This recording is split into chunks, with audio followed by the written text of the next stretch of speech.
मी असा दुर्दैवी माणूस आहे की ज्याने माझ्या आयुष्यातील सुख स्वतःच्या हाताने नष्ट केले आणि ते दुःखाने भरले। जेव्हा मी माझ्या दुःखी जीवनाचा विचार करतो तेव्हा माझ्या डोळ्यातून अश्रू वाहू लागतात। मी अनेक चुका केल्या, एका निष्पाप व्यक्तीला दुखावले आणि त्यासाठी देवाने मला शिक्षा केली।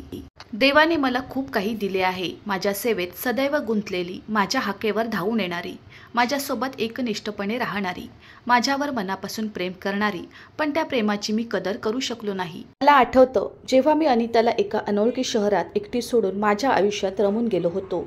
मी दुःखाने डोळे मिटले पण वेदना कमी झाल्या नाहीत, उलट माझ्या मनात भीती वाढू लागली। म्हणून मी पटकन डोळे उघडले। समोर एक छोटी निरागस मुलगी पडली होती। ती दुसरी तिसरी कोणी नसून माझीच मुलगी होती, पण तिला बघून जणू काही माझ्या मनाचा ताबा घेतला होता। ती निरागस मुलगी आता 3 वर्षाची झाली होती। तिला ना बोलता येत होतं, ना कुणाचा आवाज ऐकू येत होता, ना तिला चालता येत होतं। तिथे शांतपणे निर्जीवपणे पडून राहायची, जणू काही ती निर्जीव वस्तू आहे। माझ्या मुलीला अशा अवस्थेत पाहून माझ्या हृदयाचे तुकडे झाले। तिच्या दुःखाने माझ्या गाभ्याला हादरवून सोडले, पण आता सर्व काही माझ्या हाताबाहेर गेले होते। मी दुःखाने डोळे खाली केले आणि हळूहळू भूतकाळात हरवू लागलो। त्या दिवशी नेहमीप्रमाणे मी घरात शिरलो तेव्हा माझी पत्नी अनिता धावत माझ्याकडे आली। तिने पटकन माझ्या हातातून बॅग घेतली आणि हसत मुखाने माझे स्वागत केले, पण मी तिच्या स्मित हास्याने उत्तर देणे आवश्यक मानले नाही आणि सरळ आत गेलो। ती माझ्या मागे खोलीत गेली। अजिबात वेळ न घालवता तिने माझे कपडे काढले आणि मला दिले आणि माझे जोडे उचलून रॅकमध्ये ठेवायला गेली। तिच्या सेवेत मला काही आनंद झाला नाही, उलट माझे हृदय जळून राख झाले। माझ्याकडे लक्ष देण्याचे तिचे छोटे छोटे मार्ग, माझ्या हृदयात तिचे प्रेम जागृत करण्याचे सतत माझ्या मागे फिरणे, माझे काम करून इकडून तिकडे धावणे हे मला आवडत नव्हते। उलट तिने मला त्रास देण्यास सुरुवात केली। मी फ्रेश होऊन बाथरूममधून बाहेर आल्यावर तिने डोकं टेकून विचारलं, मी तुमच्यासाठी जेवण देऊ का? मी तिच्याकडे टक लावून म्हणालो, तू आता इथून तोंड लपव, तुझा चेहरा पाहताच माझा पूर्ण मूड बिघडतो। जेवायला नको वाटतं, जा आणि माझी खोली सोड। माझा सगळा राग तिच्यावर निघाला होता। ती आश्चर्यचकित आणि असहाय्य नजरेने माझ्याकडे पाहत राहिली। जेव्हा ती तिथे उभी राहिली तेव्हा मला आणखी राग आला। काही क्षणानंतर मी पुन्हा म्हणालो, मला एकटे सोड आणि मला जेवायचे असेल तर मी स्वतः येऊन खाईन। तिने माझे म्हणणे ऐकले आणि शांतपणे बाहेर निघून गेली। आता ती एका कोपऱ्यात जाऊन अश्रू ढाळणार होती हे मला माहीत होतं, पण तिच्या अश्रूंचा माझ्यावर काहीच परिणाम झाला नव्हता। माझे नाव राहुल आहे। माझे वडील मोठे व्यापारी होते। त्यांचे शहराच्या मध्यभागी एक मोठे चपलांचे दुकान होते। त्यात त्यांनी अनेक नोकरही ठेवले होते। मी इंटरमिडिएट परीक्षेला बसताच वडिलांनी मला त्यांच्या व्यवसायात कामावर ठेवण्याचा निर्णय घेतला। माझे मत ऐकून न घेता। हे त्यांचं काम होतं, पण मला त्यात रस नव्हता। मला स्वतःचे काही काम करायचे होते किंवा अभ्यास करून नोकरी करायची होती, पण माझ्या वडिलांना नोकरीचा तिटकारा होता। नोकरी ही गुलामगिरी आहे असे त्यांचे मत होते। ते म्हणाले, तुमचे काम करा, तुम्हाला कोणाचेही म्हणणे ऐकावे लागणार नाही। स्वतःचा व्यवसाय सुरू करण्यासाठी माझ्याकडे भांडवल नव्हते, त्यामुळे मला माझ्या वडिलांसोबत काम करावे लागले। दुसरीकडे माझ्या आईला माझ्या लग्नाची इतकी घाई होती। मी फक्त 22 वर्षाचा होतो, पण माझ्या आईला माझ्या लग्नाची इतकी काळजी होती की तिला माझा अभिमान वाटायचा। शेवटी मी माझ्या आवडीच्या मुलीचे नाव माझ्या आईला पुढे केले। माधुरी माझ्या वस्तीत राहायची। 10वी नंतर तिने माझ्यासोबत 10वीचे पेपर दिले। तिने 10वी नंतर शिक्षण सोडलं होतं आणि 2 वर्ष घरीच होती। मी जेव्हाही कॉलेजमधून परत आलो तेव्हा मला ती दारात उभी दिसायची, जणू ती माझीच वाट पाहत होती।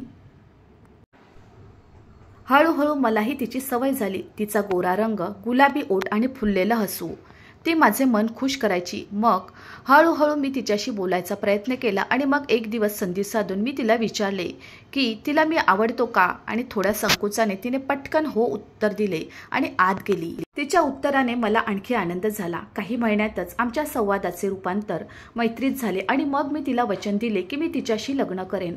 तिची आई आमच्या घरी यायची आणि ती माझ्या आईची चांगली मैत्रीणही होती। मला खात्री होती की माझी आई आमचे नाते नाकारणार नाही, म्हणून मी वडिलांना सांगितले की आईसमोर तिचं नाव घेतलं। पण त्या क्षणी माझ्या आईने माधुरी आणि माझ्यातील नात्याला स्पष्टपणे नकार दिल्याने माझा संसार उलटला। हे लग्न होऊ शकत नाही। माधुरीची आई खूप हुशार बाई आहे आणि मी पण माधुरीला चांगलं ओळखते। ती स्वतः एक अतिशय चटकदार मुलगी आहे। अशा फॅशनेबल व्यक्तीची सर्व फॅशन त्याच्याबरोबर संपते। तिथे काही द्यायला लाज वाटते। तिच्याकडे प्रत्येक गोष्टीचे उत्तर आहे. मी एवढ्या हुशार मुलीला माझ्या घरची सून बनवणार नाही. काहीही झाले तरी मी तिला सून होऊ देणार नाही. आईचे हे शब्द ऐकून मला आश्चर्य वाटले. माधुरी हुशार असली तरी तिच्या तालावर नाचणारी मी कोण होतो? याचा अर्थ असा नाही की मी माझ्या आईला या घरातून हाकलून देईन. मी तिला हाताळू शकतो हे आईला पटवून देण्याचा खूप प्रयत्न केला आणि तुमच्या मानधनात कोणतीही घट होणार नाही. पण माझ्या आईने निश्चय केला होता की ती माझे लग्न फक्त एका निरागस साध्या मुलीशीच करणार. मग लवकरच माझ्या आईला तिच्या बालपणीच्या मैत्रिणीची मुलगी अनिता भेटली. तिच्या मैत्रिणीच्या पतीने अनिता आणि तिच्या आईला लहान असताना सोडून दिले होते. वडिलांची कमाई चांगली असल्याने आईने नेहमी तिच्या मैत्रिणीला आर्थिक मदत केली आणि त्यामुळे ती अनिताच्या आईला मदत करायची. अनिता तिच्या भावंडांमध्ये सर्वात मोठी होती आणि बहुधा तिने 12वी पर्यंत शिक्षण घेतले होते. ती माझ्यापेक्षा 3 वर्षांनी लहान होती आणि मला तिच्याशी लग्न करण्यात काहीच रस नव्हता. ती ना माधुरीसारखी खेळकर होती ना तिला बोलायचं कळत होतं. ती नेहमी डोकं टेकून गप्प राहायची. तिच्या कामात तल्लीन असायची. तिचं मौन मला प्रभावित करायचं. मी अनिताशी लग्न करणार नाही असे आईला स्पष्टपणे सांगितले, पण आईही तिच्या सांगण्यावर ठाम होती. तिने खाणेपिणे बंद केले आणि माझ्याशी बोलणेही बंद केले. शेवटी मी तिच्या उदासीनतेला बळी पडलो आणि त्याचे पालन करावे लागले. मी निघाल्याबरोबर माझी आई माझ्या नात्याचा प्रस्ताव घेऊन तिच्या मैत्रिणीच्या घरी पोहोचली आणि तिथे जणू ती माझ्या नात्याची आधीच वाट पाहत होती. तिने लगेच होकार दिला. मी अनिताशी लग्न केलं आणि माझ्या आयुष्याला असं वळण मिळालं ज्याची मी कल्पनाही केली नव्हती. आता मी पूर्णपणे गप्प झालो होतो. मी कोणाशी बोलत नव्हतो. फक्त अनिच्छेने अन्न खाई. पण माझे दुःख कोणालाच दिसत नव्हते.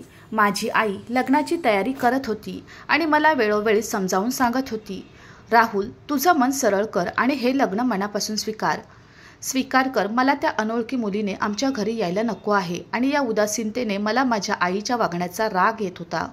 उलट तिला या अनोळखी मुलीची काळजी वाटत होती. दरम्यान माधुरीही माझ्यावर रागवली होती आणि तिने रागावणे योग्यच होते. मी तिचे मन दुखावले होते. माझे वचन मोडले होते. तिने माझ्यावर इतके प्रेम केले होते की ती माझ्यासोबत घरातून पळून जायलाही तयार होती. तिचे धाडस पाहून मला आश्चर्य वाटले. मुलगी असल्याने एवढं मोठं पाऊल उचलण्याचा विचार करत होती आणि मुलगा असल्याने मी आईसमोर डोकं टेकवत होतो. आणि त्या क्षणी मी ठरवलं की कसे तरी अनितासोबतची एंगेजमेंट तोडून माधुरीशी लग्न करायचं. हे नातं कसं तरी तोडण्यासाठी मी अनेक योजना करायला सुरुवात केली. पण कदाचित ही फक्त स्वप्ने होती. प्रत्यक्षात मी काहीच करू शकलो नाही आणि हे निर्जीव नाते माझ्यासमोर उभे राहिले जे तोडणे मला शक्य नव्हते. आणि मग अनिता शेवटी नववधूच्या रूपात माझ्या आयुष्यात आली. लग्नाच्या दिवशी आईवडिलांच्या आनंदाला सीमा नव्हती. माझी आई तिची मनाची इच्छा पूर्ण झाल्यामुळे घरभर आनंदाने नाचत असल्याचे दिसत होती. पण माझ्या मनाची स्थिती तिच्यापेक्षा खूप वेगळी होती. लग्नाच्या पहिल्या रात्री मी अनिताकडे गेलो तेव्हा माझ्या मनात आनंद नव्हता, उत्साह नव्हता. तिच्याशी बोलायचे की तिच्याजवळ जायचे. आईने मला सोन्याची अंगठी दिली होती. ती तिचा चेहरा दाखवण्यासाठी अनिताला दिली होती. मी अनिच्छेने ती अंगठी तिच्या हातावर ठेवली. काही वेळ ती तिच्या हातावर पडलेल्या अंगठीकडे पाहत राहिली आणि मग घुंगट काढून माझ्याकडे आश्चर्याने पाहत राहिली. तितक्यात तिच्या चेहऱ्यावरून घुंगट हटला. मी काही क्षण तिच्याकडे बघतच राहिलो. ती खरंच खूप निरागस होती. तिच्या चेहऱ्यावर असा साधेपणा आणि निरागसता होती जी तिला नववधू म्हणून आणखीनच सुंदर बनवत होती. आणि तिचा हा निरागसपणा बघून माझ्यातली उदासीनता काही काळ गेली. माझे मन तिच्या सौंदर्याने वाहून जाऊ लागले आणि मी जाऊन तिच्या समोर बसलो. मला जाणवलं की तिला अशी अंगठी देणं कदाचित योग्य नाही. म्हणूनच मी ती अंगठी घेतली आणि तिच्या हातात घातली. मी तिचा हात हातात घेताच माझ्या हात काहीतरी बदलू लागले. ती माझी पत्नी होती. तिचे आणि माझे एक वैद्य नाते होते आणि वातावरण देखील खूप रोमॅन्टिक होते. आणि त्या क्षणी मी माझा सर्व राग आणि द्वेष विसरलो. मी तिच्याकडे खेचला गेलो. तिला हळूवार पकडून मी तिला माझ्या जवळ आणले. हे इतके नाजूक क्षण होते की मी वाहून जाऊ लागलो. अनिता निर्दोष होती. माझ्या हृदयात दुसरं कोणीतरी आहे हे तिला कदाचित माहीत नव्हतं. या हळूवार क्षणांमध्ये मी फक्त वाहून गेलो आणि तिच्या प्रेमात न राहता तिच्या जवळ गेलो. लग्नाचे सुरुवातीचे दिवस खूप चांगले गेले, पण हळूहळू माझा अनिताचा भ्रमनिरास होऊ लागला. तिने माझी कितीही सेवा केली तरी हरकत नाही, पण माझे मन तिच्यासाठी हळूवार झाले नाही. मी मनाशी ठरवलं की कसा तरी तिला माझ्या आईच्या नजरेत पाडावं, म्हणजे माझी आईच तिला घरातून हाकलून देईल आणि मग मी माधुरीशी लग्न करेन.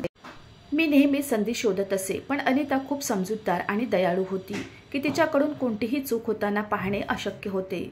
सर्व वेळ ती तिच्या आईसमोर डोकं टेकून तिच्या आदेशाची वाट पाहत असे आणि मला तक्रार करण्याची संधी देत नाही. माझ्या तोंडातून काहीतरी बाहेर पडेल आणि ती पूर्ण करण्यासाठी पूर्णपणे तयार होईल. तिने वडिलांचे मनही जिंकले होते आणि हे सर्व बघून मी हात चोळत राहिलो. आणि मग अनिताच्या संदर्भात माझ्या मनात एक योजना आली. मी तिच्याशी माझे वागणे पूर्णपणे बदलले, जेणेकरून तिला वाटले की मी तिच्यावर आनंदी आहे. मी पण तिला कधी कधी बाहेर फिरायला घेऊन जाऊ लागलो. तिच्या आवडीचे कपडे घेतले. तिच्या आनंदाला सीमा नव्हती. आता ती माझ्या सगळ्या कामात मला उत्साहाने मदत करू लागली. रोज रात्री मला झोपायच्या आधी ती आईच्या पायाची सेवा करायची आणि आई नकार देत पण पाय दाबायचा हट्ट करत असे. ती माझ्याजवळ यायची आणि माझ्या पायालाही मालिश करायची आणि तिच्या आत्मीयतेने आणि सेवेने माझ्या मनात एक विचित्र राग भरून आला. पण मी माझा राग नियंत्रित केला आणि प्रेमाने तिला विश्रांती घेण्यास सांगितले. ती दिवसभर थकली होती. माझे बोलणे ऐकून ती आनंदाने हसायची. मी हे सर्व असे केले नव्हते. हा माझ्या मोठ्या योजनेचा भाग होता. एके दिवशी हवामान खूप छान होते, म्हणून मी तिला सांगितले की मला तिला एका मोठ्या शहरात घेऊन शॉपिंगला जायचे आहे. माझ्या बोलण्याने ती चकित झाली आणि नकार देऊ लागली. ती म्हणाली की मला अनेक गोष्टींची गरज नाही. माझ्याकडे जे आहे त्यात मी आनंदी आहे. तिच्याकडून हे ऐकून मी थक्क झालो. सहसा प्रत्येक पत्नी नवऱ्यासोबत शॉपिंगचा आग्रह धरते, पण ही कोणती मुलगी होती जिला मला शॉपिंगला न्यायचे होते आणि ती नकार देत होती.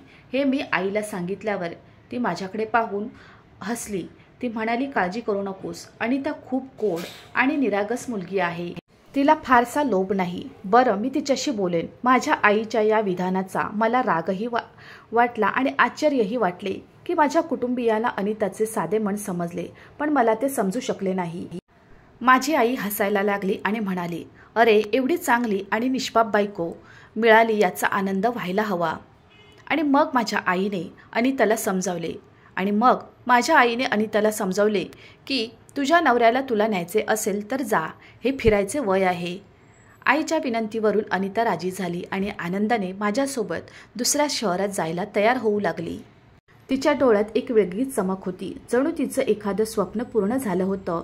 पण माझ्या मनात तिच्याबद्दल द्वेष आणि राग होता आणि माझ्या चेहऱ्यावर खोटं हसू होतं. तिने मागून हाक मारली, कुठे चालला आहेस? मी न वळता म्हणालो, मी माझ्या घरी, माझ्या शहराकडे जात आहे आणि तू या शहरात कुठेतरी हरवून जा आणि परत तोंडही दाखवू नकोस. माझे बोलणे ऐकून तिचा चेहरा पांढरा शुभ्र झाला होता आणि ती आश्चर्याने आणि असहायतेने माझ्याकडे बघत होती. कदाचित तिला वाटलं की मी मस्करी करतोय, पण माझ्या डोळ्यात विनोद नव्हता. पुढच्या क्षणी मी खिशातून घटस्फोटाची कागदपत्रे काढली आणि तिच्याकडे फेकली. आता तू माझ्या आयुष्यातून कायमची निघून गेलीस. ही घटस्फोटाची कागदपत्रे आहेत. आता माझ्याकडे परत येऊ नकोस. तिचा राग कोणीतरी खोलवर दुखावल्याप्रमाणे ती दगडासारखी उभी राहिली. तिच्या डोळ्यात वेदना आणि अनेक प्रश्न होते. काही वेळाने तिचा आवाज तुटला, काय बोलतोयस? तिच्या निरागसतेचा माझा राग अजूनच वाढला. मी काय म्हणतोय ते तुला समजत नाही का? मी तुला घटस्फोट देत आहे. आता माझ्या समोर येऊ नकोस. मी तिथून वेगवान पावलांनी चालू लागलो. ती काही वेळ माझ्या मागे धावत राहिली. तिचा आवाज माझी पाठ थकवत होता, पण मी लक्ष दिले नाही. मी मागे वळलो आणि रागाने म्हणालो, जास्त सीन तयार करू नकोस. तिच्या डोळ्यात एक बिघाड होता, जो तिथे शांतपणे माझ्याकडे बघत उभा होता आणि मग मी तिथून निघू लागलो. मी शेवटच्या वेळी तिला पाहिले तेव्हा मी कोपरा वळवला. ती तिथेच उभी होती. ती मला रडलेल्या डोळ्यांनी दूर जाताना पाहत होती, जणू तिला विश्वास आहे की हे एक वाईट स्वप्न आहे आणि मी लवकरच तिच्याकडे परत येईन. अनिताला सोडून मी घरी परतलो तेव्हा आई मला पाहून घाबरली आणि घाबरलेल्या आवाजात विचारले, राहुल, तू का रडतोयस आणि अनिता कुठे आहे? आईकडे बघून मी भरल्या आवाजात म्हणालो, आई, अनिता दरीत पडली आहे. आणि मग मी आईच्या पायाजवळ बसून जोरजोरात रडलो. माझ्या आईचा चेहरा पूर्णपणे फिका पडला. काय बोलतोयस राहुल? हे कसे शक्य होईल? तू खरेदीला गेला होतास ना? आई घाबरली आणि एका दमात अनेक प्रश्न विचारले. मी थरथरत म्हणालो, आई, शॉपिंग करून मी तिला फिरायला घेऊन गेलो होतो. तिने स्वतःच सांगितले होते की मला शहर बघायचे आहे. तिचा पाय कसा घसरला आणि ती खड्ड्यात पडली कळलंच नाही. मी तिला खूप शोधले पण ती कुठेच सापडली नाही आणि मग थकून परत आलो. माझ्या आईने माझ्याकडे संशयाने पाहिले आणि म्हणाली, मस्करी करत आहेस ना? माझ्या डोळ्यात पाणी आणून मी आईकडे पाहिलं. मी माझ्या सासूबाईंनाही बोलावले आणि काही वेळात त्याही रडत रडत घरी पोहोचल्या. मीही तिला संपूर्ण गोष्ट सांगितली. माझे वडील मला परत त्या शहरात घेऊन गेले आणि तिथे अनिताचा शोध घेण्याचा खूप प्रयत्न केला पण ती कुठेच सापडली नाही. ती सापडली नाही म्हणून आतून मला खूप हायसे वाटले होते, कारण ती सापडली असती तर माझे सत्य सर्वांसमोर आले असते. बरेच दिवस मी अनिताला शोधण्याचे नाटक करत राहिलो. ती सापडली नाही तेव्हा मी सुटकेचा निश्वास सोडला, पण माझ्या आईच्या वेदना कमी होत नव्हत्या. मी विसरायचा प्रयत्न करत होतो. माझे अश्रू थांबत नव्हते, जे मगरीचे अश्रू होते. मी स्वतःचा गोंधळ केला होता आणि हे सर्व माझ्या घरच्यांना दाखवण्यासाठी होते. माझ्या आईने स्वतः माझे माधुरीशी दुसरे लग्न करावे आणि तिच्या मुलाचे आयुष्य उद्ध्वस्त होण्यापासून वाचवावे अशी माझी इच्छा होती. मी माझ्या वडिलांसोबत दुकानातही जात नाही, उलट दिवसभर घरीच असतो. मला खाण्यापिण्याचे भान नव्हते. हो, घराबाहेर जाऊन काहीतरी खायचे ते वेगळेच. जेव्हा माझ्या आईने माझी अवस्था पाहिली तेव्हा तिला माझे दुसरे लग्न करणे चांगले वाटले. जेव्हा तिने माझ्याशी लग्नाचा उल्लेख केला तेव्हा मी स्पष्टपणे नकार दिला. आईने हट्ट करावा अशी माझी इच्छा होती आणि मग माझे नातेवाईक मला माधुरीच्या घरी घेऊन गेले आणि मग काही दिवसांनी ही परिस्थिती पण आली.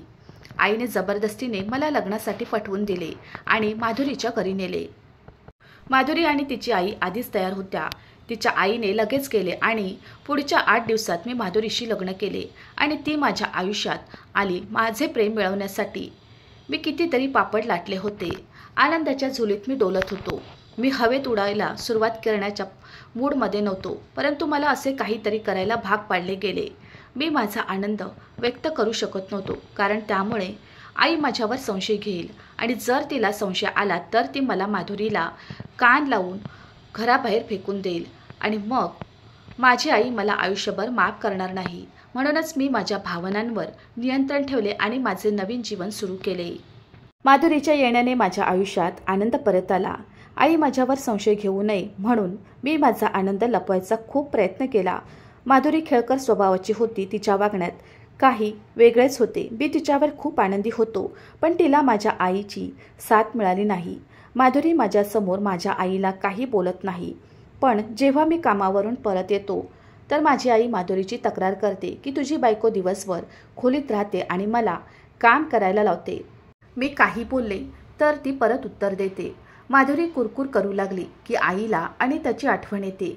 तिची सेवा आठवते, तिचे प्रेम आठवते. जेव्हा कधी तिची जवळीक आठवायची तेव्हा आई वेदनेने रडायची. मला माहीत नाही माझी मुलगी कुठे गेली. तिने मला उठून पाणीही प्यायला दिले नाही. आणि त्याचा उल्लेख होताच मी माझ्या आईपासून दूर होऊन मग पटकन माझ्या खोलीकडे निघालो. हळूहळू वेळ निघून गेला आणि मग एक दिवस माधुरीने मला सांगितले की ती आई होणार आहे. मला खूप आनंद झाला. मी तिला डॉक्टरांकडे घेऊन गेलो. डॉक्टरांनी देखील तपासले आणि खरोखरच एक चांगली बातमी होती.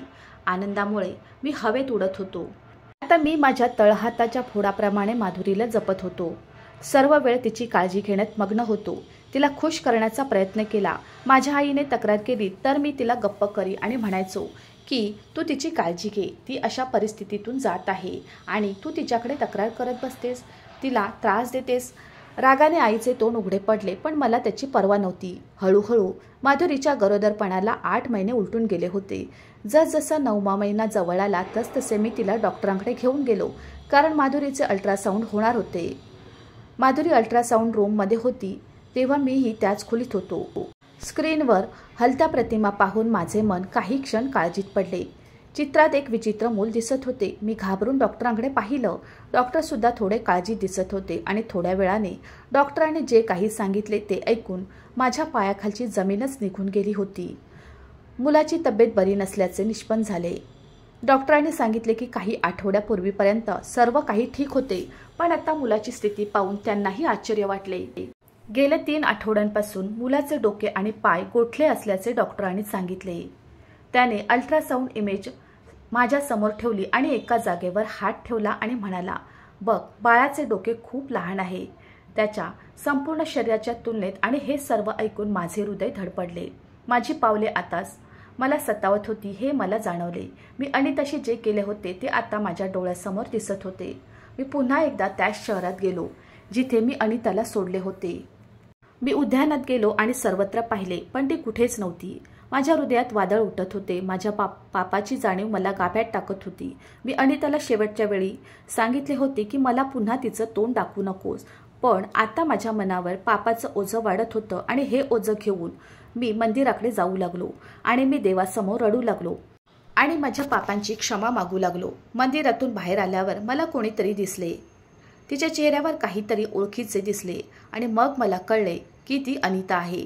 तिनेही मला ओळखले आणि चेहरा लपवण्याचा प्रयत्न करू लागली. अनिता, मी तिला आवाज दिला. तिने आश्चर्याने माझ्याकडे पाहिलं, पण तिचा निरागसपणा आता कुठेतरी हरवला होता. तिचा चेहरा फिका पडला होता आणि ती तिच्या वयापेक्षा कित्येक वर्षांनी मोठी दिसत होती. तिने काय सहन केले असेल माहीत नाही. मी तिच्या जवळ गेलो, तिचा हात धरला आणि रडलेल्या आवाजात म्हणालो, अनिता, मला माफ कर. मी तुला न्यायला आलो आहे. माझ्याबरोबर घरी परत ये. आणि ती माझ्याकडे थंड डोळ्यांनी पाहू लागली आणि म्हणाली, तू कोण आहेस? मी तुला ओळखत नाही. मी तिला समजावण्याचा प्रयत्न केला.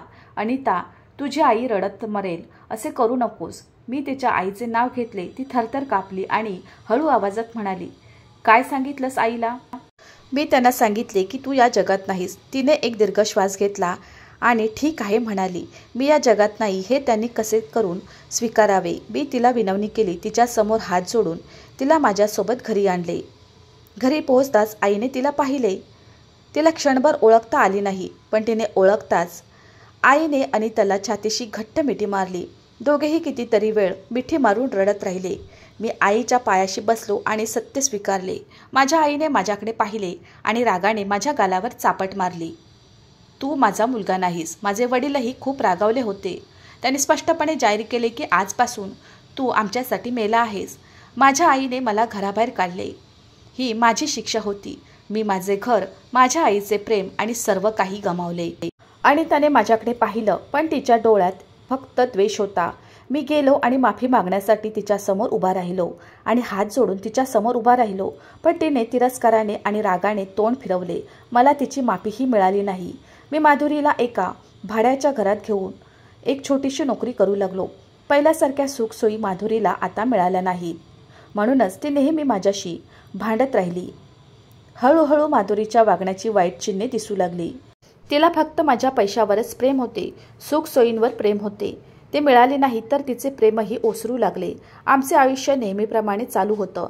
काही दिवसांनी माधुरीने मुलीला जन्म दिला. माझ्या मुलीला पाहून माझ्या डोळ्यात पाणी आले. ती जन्मताच मानसिकदृष्ट्या कमकुवत होती. तिचे डोके खूपच लहान होते. तिचे हातपाय सामान्य मुलांपेक्षा वेगळे आणि निर्जीव होते. हळूहळू ती 3 वर्षाची झाली, पण आजपर्यंत तिला काही बोलता येत नव्हते आणि ऐकू येत नव्हते. तिला चालताही येत नव्हते. ती फक्त एके ठिकाणी शांतपणे पडून राहायची आणि कदाचित ही माझ्या पापांची शिक्षा असावी. माझ्या मुलीची ही अवस्था पाहून मला आयुष्यभर त्रास सहन करावा लागला. मित्रांनो, मला आशा आहे की तुम्हाला आमची कथा आवडली असेल. कथा आवडली असेल तर व्हिडिओला लाईक करा. चॅनलवर नवीन असाल तर चॅनलला सबस्क्राईब करा. आणि हो, नोटिफिकेशन बटन दाबा जेणेकरून तुम्हाला पुढील अपडेट सर्वात आधी मिळतील. तुमचा मौल्यवान वेळ कथा ऐकण्यासाठी दिल्याबद्दल धन्यवाद. पुन्हा भेटू अशाच एका नवीन कथेसोबत.